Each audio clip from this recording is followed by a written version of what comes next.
Are we live? We're You're live. live. Let's hit it off with a tune then. Askara, from mindless to mindful, no bosses, no BS, just getting stuff done. Not necessarily getting a lot of stuff done here right now because we were thinking of going a little bit in a different route. The part of like no bosses that definitely applies. So there's no boss here telling us whatever we need to talk about. I think we indeed just now in the like the waiting section of determining what we want to talk about. It was great to have like indeed like we have the freedom and we just want to talk about whatever we feel like to really show the human side behind Askara and the things we're So doing. we're not all AI avatars then. Exactly, and that's Not yet. But important. You're working on it, are you, Reinier? We're yeah. working on it. By the way, guys, I want to say it is day 30, Day 30 Day of 30. your Nice. fitness streak, my fitness streak. We can already see the Congrats. muscles through your shirt, Reinier. and you kept it up. Yeah, like this. Yep. There it is. That bump. Yeah. I was his accountability partner in Tallinn. Last Nice. we went, I went with him to see if he's actually doing something. Accountability partner. That is what friends do for each other. Like they want to help you out. And it was nice. He was running barefoot on a treadmill. I was doing the cross trainer. It was a great time. Yeah, it was a really good time. We had a lot of fun there. Did you guys use it as as your rented room, as you guys talked about in the last podcast? It's still a really smart life hack Exactly. for anyone who wants to have a cheap stay in Tallinn. Nice. No, was indeed an awesome trip, and actually it's a good segue into what we could be like to explore today a little bit more, because we had like a lot of conversations around investments and things that are happening geopolitically and the financial system, whatever is going on, investing as a general topic related to that as well. In where I personally had a lot of like over the past few weeks went into like this little mini obsession phase on this new topic, which I can introduce in a little bit, and I would really love to share that with Askara, like not just Reinier, but like make everybody a member of participant in this information, so that they can do with it what they want, but at least that I feel like, okay, I've shared it, I've said it, it's in your own hands what you do with it. But it's at least nobody can tell me in the end, like, why didn't you tell me about this? Is a little bit where I'm coming from with, because that's happening exactly with my silver investment right now. Like I've been shouting this from the roofs over the past 3 to 5 years, and everybody was always just laughing it away and say that's bullshit. Like Maybe I didn't read all your journals, so I should have read all your journals. I did read it and I did Okay. act on it as well, but I went Nice. with a conservative route by going into gold, but that's a very small amount. Maybe This it will buy me is a all new dog. fine. I think it is all fine. yeah, gold and silver, you're good either way. But there's a special profitability factor to silver, which I can go into in a little bit. But what I quickly wanted to still preface here, because you brought indeed up Ritwik about the gold, and we had this conversation also maybe somewhere in the beginning of the month, beginning of the year, where you said like, hey, I noticed like everybody has his own little experience and ideas around this investment, and I think it would be great if we can share some knowledge around this. So, I think this would be a great moment to do just that. And what you just mentioned, Reinier, about like not being that much vocal about silver. I was definitely indeed much more vocal about the real Bitcoin and everything that happened there. But silver, maybe not to you, but to other friend groups, I've also definitely pitched it quite often. I know you were telling about the real Bitcoin stuff, and indeed that one I know for sure you have talked about it once, but I let it pass through because I thought, yeah, it is like Bitcoin. It's not that interesting of It's an funny. investment. There's actually I have a video somewhere. I don't think we published it on YouTube, but like before all of this, I was part of like this online community where in times of COVID, we were doing like calls on conspiracy theories and spirituality, and it was a lot of fun. And I also made one presentation there once about silver and Bitcoin and everything. So like there's proof of me talking about this already back then. but that doesn't matter too much for now. So the way to what would be a good way to go about this? Because I think it's important that we do bring it back to some type of money work theme, right? Like something that can help in a reflective way. It's not just about like sharing investment theories, but I think it's just dealing with money in any possible way has something to do with your shadow. And there's always a relation to the shadow work. And I would love to be like focus and center this conversation a little bit more there, just as much as on the fun of like talking about investments and crazy theories. But yeah, that's a little bit. I don't like. Maybe you guys can have some input, give some input on where like how we kind of want to work towards the end of this and what the setup would be for this video. Well, I'm immediately drawn back to my reflection and work as I joined this working with Source, Ben, and the money work as an introduction to Source work, right? And three things that Tom talks about in terms of your like money behaviors of either not spending it, of spending everything, or the tumble dryer or the washing machine kind of effect of it comes in, it goes out. I'm immediately taken back to that in terms of like what does investing, how's a healthy kind of relationship with money, how does saving and investing, because they're two very different things. And certainly like my generation, I don't feel I got much of an education around. They were a different world, different times, and I grew up as a kid in a time where credit was kind of not a good thing. Interest rates were in the teens and higher and stuff at times, and debt was not understood by us as the motor of the sort of the capitalist economy, right? So the whole idea was that you saved to be able to buy something, and then the idea of buying something ahead of time on credit was like that was an unhealthy way of thinking about life. And therefore, like the relationship with saving and investing is very different as well. It's like, at least I see it. So for me personally, there's a lot of like unlearning that needs to be done still to embrace other things. And I find it fascinating just like how our identities tie into all of this. How I have a friend who openly claims to be extremely risk averse, yet he's been investing in all sorts, and he's had Bitcoin since it was invented, and he's been buying gold and silver for over a decade, like if not more, and yet he claims to be risk averse. So he has clearly a very different relationship with money and understanding of the system and an investment than I do, for example. So I just wanted to chime in, Simon, that it's not necessarily a product of your time that debt thing is seen in a negative light. For instance, it could also be culture, or it could also be geographic locations. I don't know. Because for me, in this period, or of the period I grew up in, at least in my country or my socioeconomic background, debt is seen as a very crippling part of the economy, or any personal finance or anything. It's something that stifles you over time, and you end up paying interest, not even paying back the actual principal that you borrowed, and it keeps stifling you, and you bleed money. That money you could have invested into actually growing your wealth. So debt is seen as something that you should take only when there is a very clear plan and a very safe exit strategy for you, and not something that could balloon up and destroy you. So that is something, the first point that I wanted to make. And the second point, you said that someone, like it was a bit surprising to you that someone who is risk averse is investing. I would say that's a very common theme, that someone who is risk averse is investing, because there is two types of investing. One is where you just put it because of hype, and one is where there is like strong conviction, where the geopolitical landscape, and you do your due diligence on a specific asset, and then you invest in it because you're pretty certain, based on how things are going, that it will appreciate down the line. Awesome. When that kind of confidence comes into a person, it goes away from the risk averse into confident sphere, where he's like, he doesn't see it as something he's risking his money. He's seeing it as there is a definite growth there, and he's just getting into the train before it leaves the station. Yeah, I completely agree. Great explanation. And I would make exactly the same argument that I think it's, if you understand these things, if you're willing to research it, my conclusion is that it's much more risky not to have any gold and silver for your future than not to do any of those things. Yeah. That's Yeah. 100%.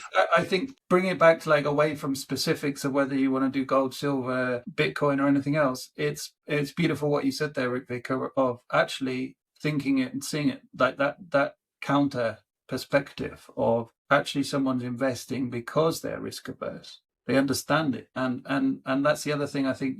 To your point around like debt, like I always felt that debt's dirty, but then what really shocks me is just how the system has evolved over 30, 40 years to actually make us reliant on debt. So it's a way of the system protecting it without getting too conspiratorial around it. It's if you're in debt, you're on the treadmill, you're on the wheel, and therefore you're in control. The system is in control of you. So it's like systematically we're brought into debt in many cases, right? It's actually increasingly hard for people not to get into debt in many ways. So like the US is a great example, but even in the UK and other countries, like the whole system of further education, university loans, essentially you're paying off a loan for, in some cases, hundreds of thousands of pounds for your whole working life. Then it's essentially a hidden tax, really, graduate tax. And the more you earn, the more you pay. And that's just stifling everything. So they don't want us wealthy. So this idea of risk aversion actually leading towards better investment, I think is a really powerful argument. And it as Ben, you saying, I think it kind of protects us and keeps us safe. But in some ways that in today's world has this air of, or baggage of, conspiracy around it as well, that the system's out to get us or the system's working against us. It has different goals than we have in terms of individual building of wealth. No, there's definitely and we definitely don't need to go all the way in that rabbit hole, but right. It's very clear that there's like a very conscious strategy or agenda in where people are just kept ignorant around money and the financial system, so that the people that are at the top of it can do whatever they want, right? And they can and you're kind of like programmed with all kinds of illusions in your upbringing around all of it, and never really get to understand it properly to participate in it like the wealthy people do. But and yeah, I think that's probably definitely very much generation related. So maybe to kind of like keep this as a round table kind of discussion to finish up your input, Simon, can I, and also what I know, like previous conversations we had about this already also in La Gomera, I remember walking up the beach. Yep, I remember. Can I conclude correctly that you just recently started with investing a little bit and trying some stuff out, and you don't really have like a grand investment thesis for yourself? No, I'm very much, I would say, newbie and a bit like I'm aware, but not a practitioner. I'm a late bloomer, if you like. I'm very much on the early stages. So over the last couple of years, my financial situation evolving, as you said, you referred to some of those conversations, started to act on certain things, but they're small steps at this stage. And for this year, I want to take that further. I think this is a great year to do that. One of my kind of goal, if you like. So I want to put like the systems in place that I can essentially improve on that front. Awesome. Let's do a little bit of a little bit more rapid tempo, a bit of a sketch on everybody here. Like where you stand, what is your, like, how do you see yourself as a profile in investing and financials and whatever? So I'll hand over the baton then to someone else. But what I would say in terms of risk aversity, I don't think I'm so risk averse to try things. But what I don't want to be is like having to like become a real expert to the point that it like takes over my life, in that I don't want to be spending large quantities of regular time to be able to have to learn and keep up on all the information. That for me turns very quickly into info overload, and I just want to sort of do enough, if you like, to get the ball rolling. And I think there it's very useful to just draw the line and a clear definition between trading and investing. So That's right. investing doesn't need to take any much time. It's like once a week you check in, you do something, and trading would be on a daily basis, keeping day everything trading, in. all of that. I'm not going there. Yeah, That to me is keeping like a it casino. broke, just investing. If that helps, like where I'm on the risk scale, is like, to me, the whole day trading, and in some ways a lot of this investment, it's always sounded a bit like a casino to me, and that's part of my money story, is that's what's turned me off from it for a long time. Yeah. No, but there are definitely different strategies and all kinds of different things that relate to investing and not to trading. Awesome. Next, who's next? I think we should let Reinier speak, Ben, Ben, first? because he hasn't spoken. Tell us a nice story, Reinier. Where are you at? Once upon a time. Once upon a time. So, first of all, I think it is great to focus on this episode, or in the previous episode as well, on indeed the word investing and not trading. And recently I listened to really good podcasts as well, also from the Stephen Bartlett podcast. And both were about money, and the one was the psychology of money, and then the author who was on this podcast was Morgan Housel. And I really want to read that book, because apparently that's like one of the key booklets to read. And how I stand on money, relationship with money. So I know my background is really nice. I have a good fundamental money background, in the sense that my parents could cover my studies and I don't have any debts at all. However, I've been really reckless in the past with money, especially on the investments. So I lost a lot of money, and that was because I just got a lot of money due to some from older generations, because they passed away, and then it was flowing to me. So I have a background story of indeed taking a lot of risk and actually losing a lot of money. And still, I'm not really well with money. I'm not good in money. I like to push it away, as we did as I told as well, in the money game. So yeah, that is where I stand. My mother was actually saying the other day, and my dad is also like, he's really critical on me. And my mother was saying the other day, yeah, your sister and we are totally opposite, my sister and I, in money. So my sister's really investing like bits by bits, but she's also not spending a lot of money on, for example, beer. If I go out, I like to pay the beers of people. I used to like to do that. Like, I don't want to talk about money. I just want to have a nice evening. And that was my way of looking at. I didn't want to think about it. And yeah, that's still a bit of my internal struggle, that I can't detach emotion from money, I think. So I really think that money is giving me a lot of emotions, instead that I should see it maybe differently. But yeah.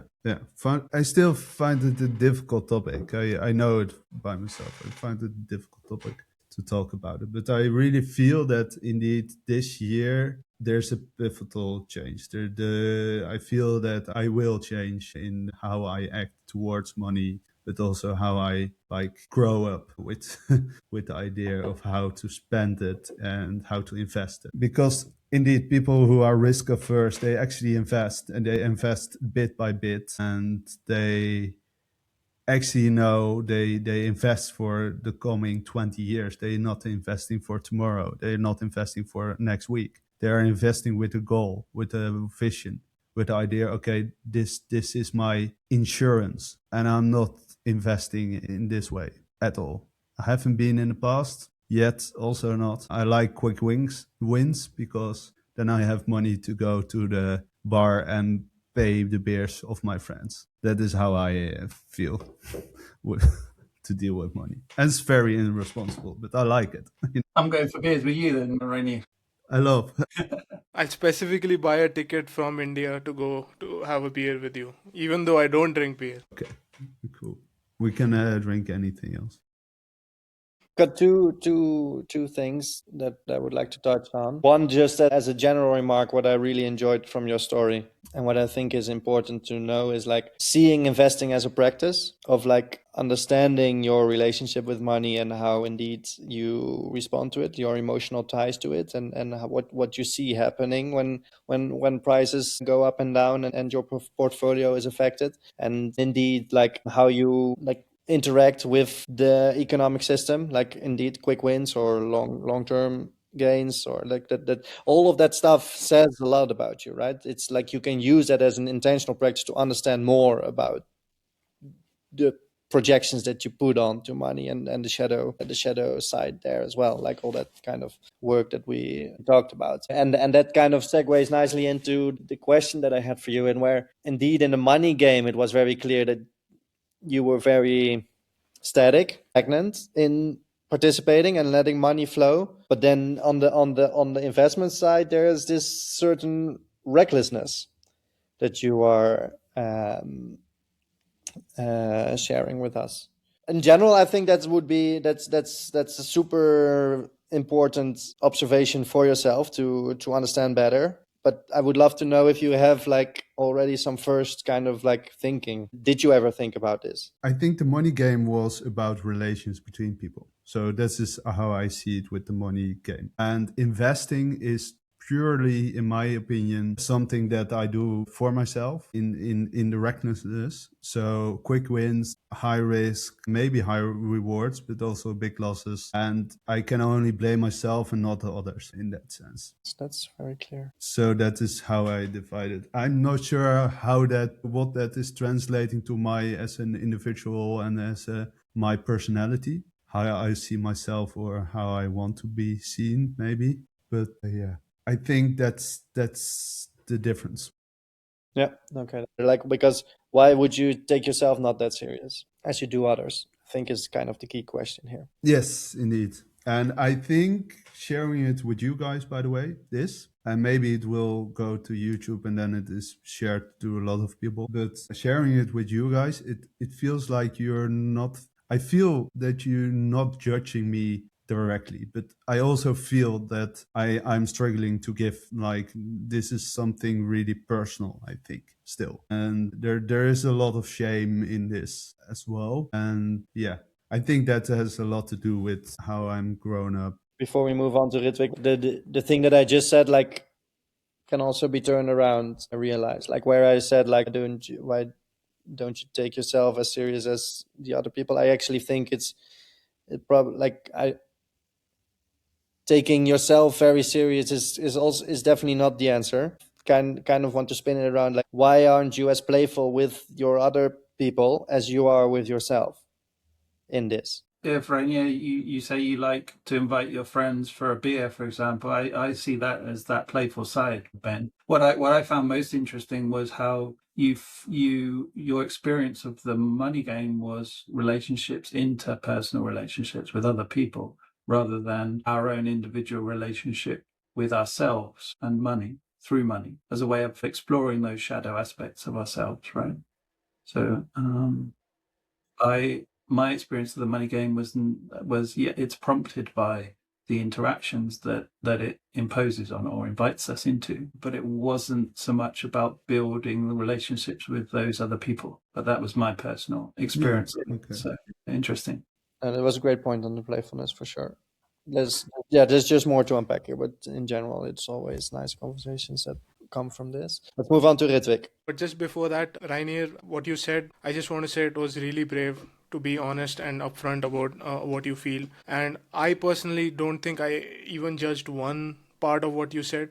I just saw it as you being open about it. And there's nothing to judge by. Everyone is different. Some see value in actually being a friend and being a social fabric, being the social glue and helping out their friends, rather than thinking about how I can save this penny or that penny.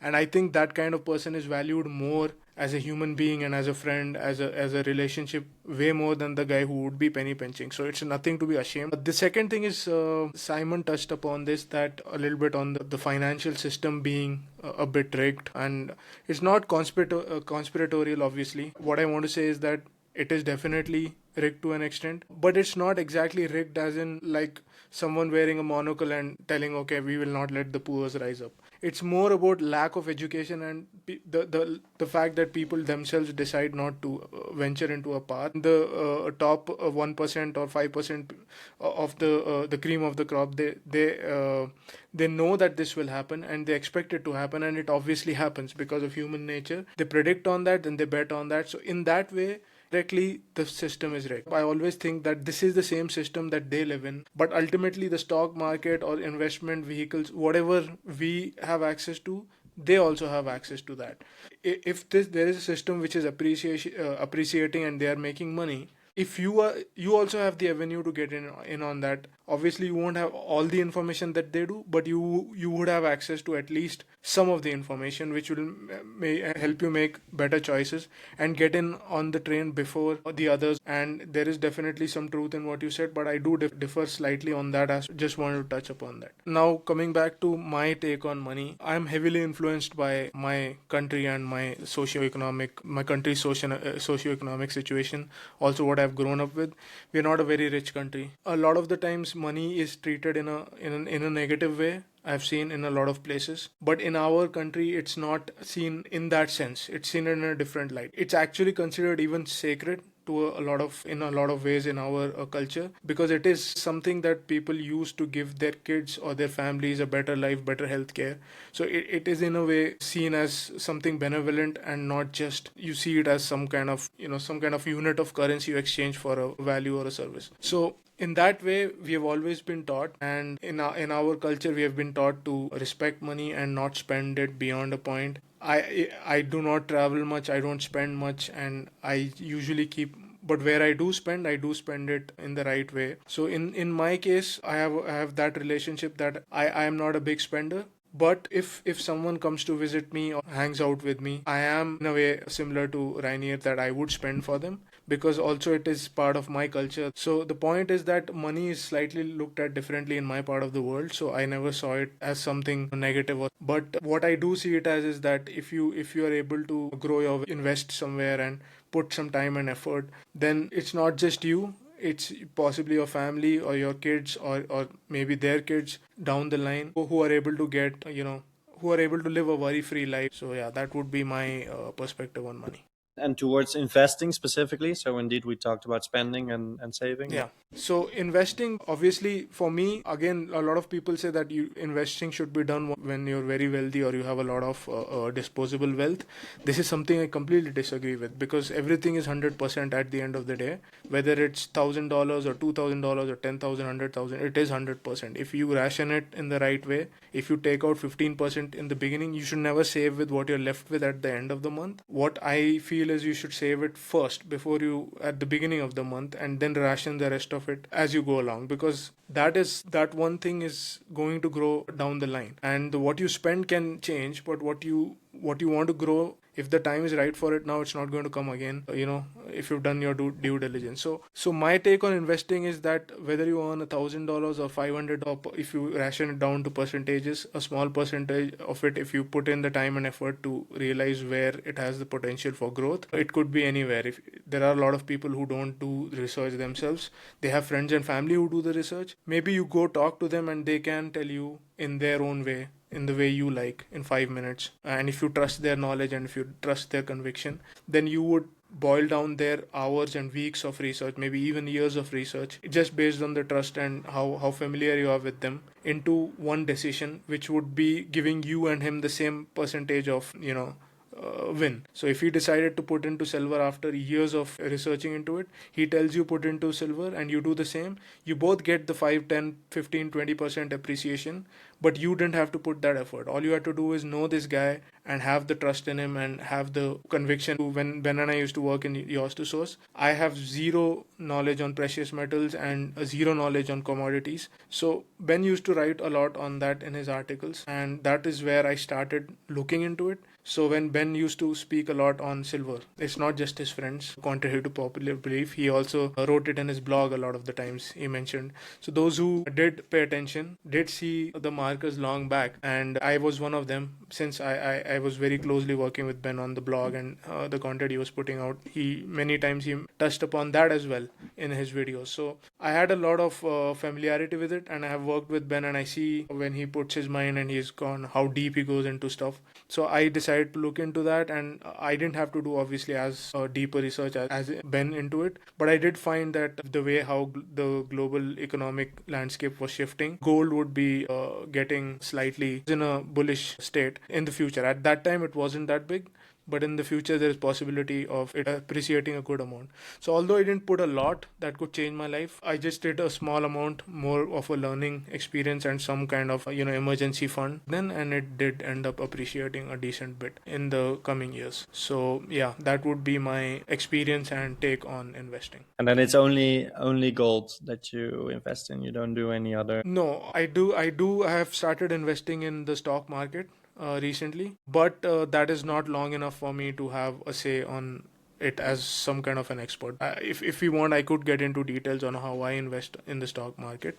But yeah, it's more of you know I have a bit of a different strategy that I don't chase trends, because the trend means it's already gone up. That is not where you need to get in. You need to get in when it's before the trend. As a good stock right now, but you're not investing for right now. You invest for what happens 20 years later. So what is bad right now, what can get good down the line, that is what you should invest. I think indeed in general, the thing you said already yourself, like once something hits the news, you're kind of too late with investing in it. Once it became the trendy thing to invest in, then you should have seen it before. Yeah, so actually I have a big background on investing, in the sense that I got from my dad a lot of like explanation, but I never listened to it. So if I would have listened to him, honestly, then I might have been in a different position nowadays. I have time to learn and to invest. But a lot of things, like maybe that has really to do with my personality. I get quickly bored about things, and especially if I listen to these real investors, like the Warren Buffett's kind of guys, GL Collins. These guys are like they know how to invest, really invest. They know, and the basic thing, and I know it for sure, is that you invest monthly one amount of money monthly, and it doesn't matter how much. It can be 20 euros, dollars, in what currency you want to invest. And you invest to an ETF, and you do this on a monthly basis, and you do that for 30 years, and you will have a like nice pension. This is like the main story you hear from them, and it is true. It is true. So, but yeah, from a personal perspective, it doesn't fit me, and I need to seek what actually fits me as an investor. But the truth is that kind of investing is actually working, even over 10 years. But you need to emphasize here that it needs to be the same stock, right? It's like and then True. like a basket of stocks. You need to always, like, because what you're referring to is dollar cost averaging. Yes. It's important that you understand that just by buying in these fixed intervals, you basically average out all of the highs and the lows, and you basically take out the emotion from it. So as soon as it goes down, you're happy because it will take your average down, and as soon as it go up, it's nice because your portfolio is green. So it's always, you cannot go wrong with dollar cost. And an instrument that actually has a bunch of stocks in it. Basically, that's the idea. The S&P 500 is the most well known, but you have a lot of these kinds of stocks. So also European oriented. India, I think India is an economy that is only on the verge of becoming one of the biggest in the world. We just need to wait. But yeah, it is basically investing every month one fixed amount, and that's for some reason it isn't working for me.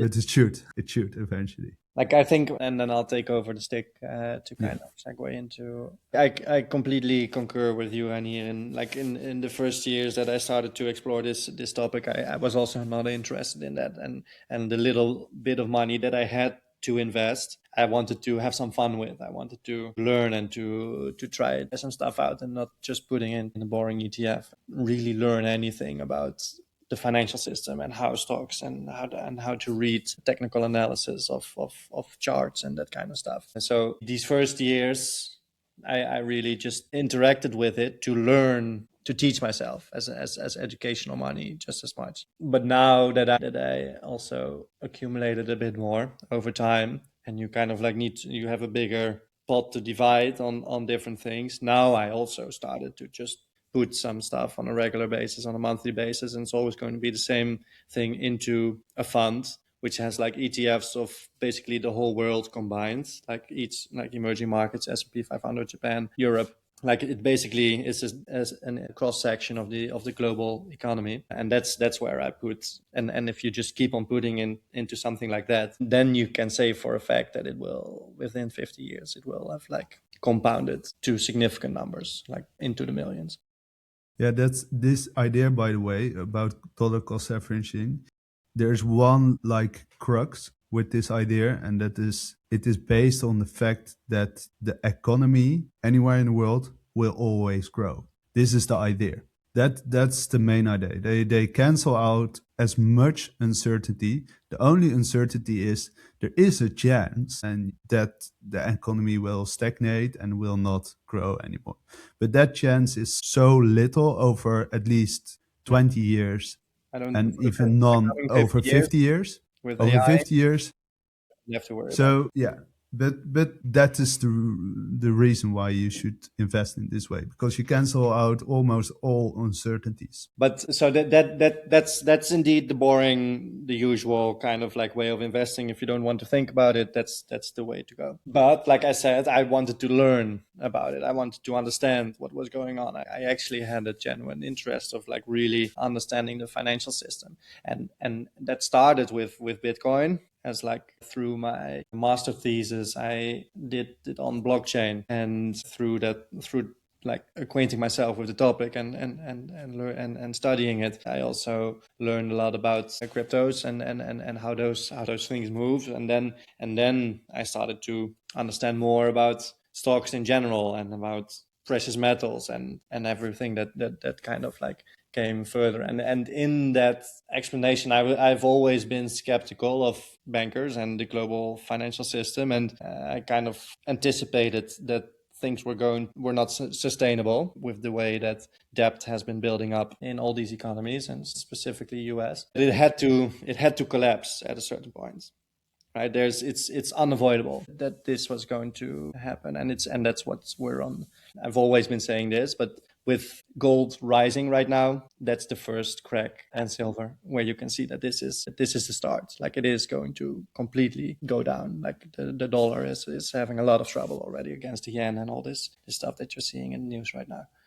That's where I got into like safe haven investing, like investing outside of the stock market, because I really foresaw this situation of the financial system, like the stock market really crashing and just going flat, going down drastically. And that's where I started to, over time, also research more into silver and gold, and started to understand like how actually, like you were talking a bit about that the rich are part of the same system, and they kind of like, but then you turn a bit like, if you know what they do and you can have a peek in that, then you can get an advantage on it. Don't necessarily feel that they are playing under the same rules. They can manipulate all of it like in very significant ways, and that's also how I found out that in what ways they have manipulated and kind of like kept the price of gold and silver like very low, in such a way that it actually did not make sense. And the ways that they did that through is by decoupling it from the dollar, and then just kind of like making dollar the monetary currency, that have the world reserve currency, and more shifting in this debt-based kind of system where precious metals just completely lost the plot, like they were left out of the plot, and nobody was paying attention to it anymore for the past 50 years. And there I just like realized, like, if this current system, this unsustainable debt spiral that we're in, if that's going to collapse, then it cannot be different than that we need to go back to a precious metal standard, a gold standard. Like, we're going to fall back. Like, everything needs to be backed again on something that actually has value and that you can understand again and make a sound money system with. And if that was going to happen, then the price of gold had to be reevaluated. So how it was kind of kept artificially low, it was just a question of when and not if this was going to revalue, and the whole system had to be reset and put back again to the gold. And then the price of gold needed to represent the entire debt balance sheet, basically, right? It needed to equal out the balance sheet. So all of that debt then needs to be compensated by the gold. And for that, the price of gold needs to be tremendously way higher than it is right now, or has been over the past few years. So that's the thesis. And then where silver is even more interesting play than gold is because silver, there's a natural ratio in which gold and silver exist in nature, like how it's like taken out of the ground, how much of it there is in the soil, in the crust, and that needs to be represented in its value as well. That's just basic economics, and this ratio is completely skewed. It's not like they're then buy with one piece of gold, the amount of silver that you can buy for it is very low. Oh no, very high. So you buy a lot of silver with the same piece of gold, but there is actually, it needs to be 20 times roughly now at the Exactly. moment. With the value, it's 20 times. So 1 gram of gold, you can buy 20 grams of silver. And it's you mean that 1 to 14. 1 to 14. Yeah, 11, 14, something like that. And right now I think it's around 1 to 50, and it has been like around COVID, it has been 1 to 80 or 90 or something. So that's where you already saw, and that's why silver is rising so much faster than gold actually is rising in this market, because it's catching up to that natural ratio that it needs to restore. And there's a cycle in this as well that will kind of like change the guard basically between these things. So it probably will, even in that cycle, like the ratio will reverse a little bit. And so there's basically this ultimate coil that is like wounded up for silver to completely spring out of proportion value-wise. And that's something that a lot of silver and gold books have been talking about for a few years already on YouTube. And I was very much into that and studying that. And that's what you see playing out right now. And to finish things up, this reset of this financial system that is like unavoidable, it's going to happen under the guise of World War III. They always need a smokescreen. They always need a plot, a story under which, like, oh wow, oh now this happened in external circumstances that we could not have foreseen. So we need to reevaluate the financial system. We cannot, like, we have to go back to gold as a standard, but we cannot use gold as the means of interaction, of transaction. And that's why crypto, and especially XRP, Ripple, is already fully institutionalized. Like, all the banks have already, and the world and the Bank of International Settlement, the central bank of central banks, all the central banks, all the monetary funds and systems, IMF, the World Bank, they've already all aligned on the fact that XRP, Ripple, is going to be the technological blockchain layer that is going to tokenize gold and silver and make it liquid, that it can be transactioned around the world instantly because of the blockchain technology.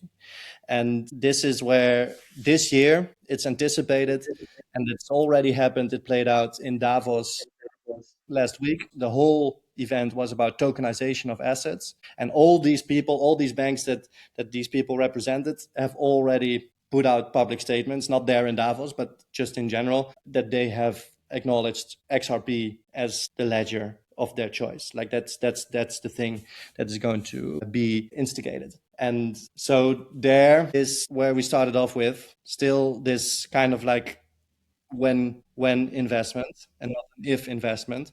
Like when XRP is going to hit up, that's the only question right now. And the more you can get with the lower the price gets, the better. But it's not an if question, I believe, if with the research that I've done and the way that I understand things. So that's a little bit the theory and the thing that I really wanted to have shared with the team and everybody to be aware of. Yeah, really awesome session there. Of course, I agree with you. It is also a speculation what will happen if there will be a third world war, because it can be also a nuclear attack. Then XRP is all bullshit, because we need to rebuild the whole civilizations. It can be a nuclear war, anything. And also the phrase that it will be in smokescreen, that implies that they have the power and they are that is the speculative, really getting speculative. I do agree there's a lot of tensions and there might be a third world war, and there is a possibility, so stronger possibility than it used to be. I do agree with that, but that is really the reason, like they are forcing now World War III to have this smokescreen. I understand that, and you can completely ignore that because it doesn't break down any of No. my I think your logic on XRP and what you see and where we are moving to, and also the gold standard, that is totally different. I show you these graphs as well from 1971 when in Bretton Woods they decided to decouple the gold standard from the dollar. All these kinds of things, I fully get it. And I do agree. Whether XRP will flourish due to a World War III or just a World War III will not happen, and it will. There's some kind of a trigger event necessary. Yeah, the dots are all on the page. It's a question of how you join them up and what picture you end up with at the end of the day, right? Exactly. Which dots you choose to connect. It can also be AI, that we disrupted the whole system and everybody get jobless in 3 years, and then they say, okay, we need XRP to solve this issue of abundance. That can also be. Like, maybe to finish things up, I think it is everybody's own responsibility as a human being to educate yourself and familiarize yourself and have a growth attitude in 3 very basic areas of your life, and that's your personal health, how you eat, how you train, how you do, your mental health, your spiritual growth, how you do that, and your financial health. Like those 3 things, if you don't take care of that, if you're like ignoring any part of those aspects, your life will not be like you cannot guarantee that you are fully in control of your own life. And it's Awesome. not a straight line. Let's stop the recording. Let's do that. Thanks, boys. Maybe a little bit of outro music. Yeah.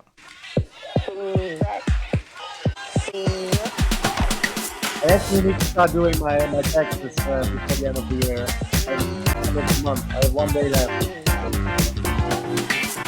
1 day left.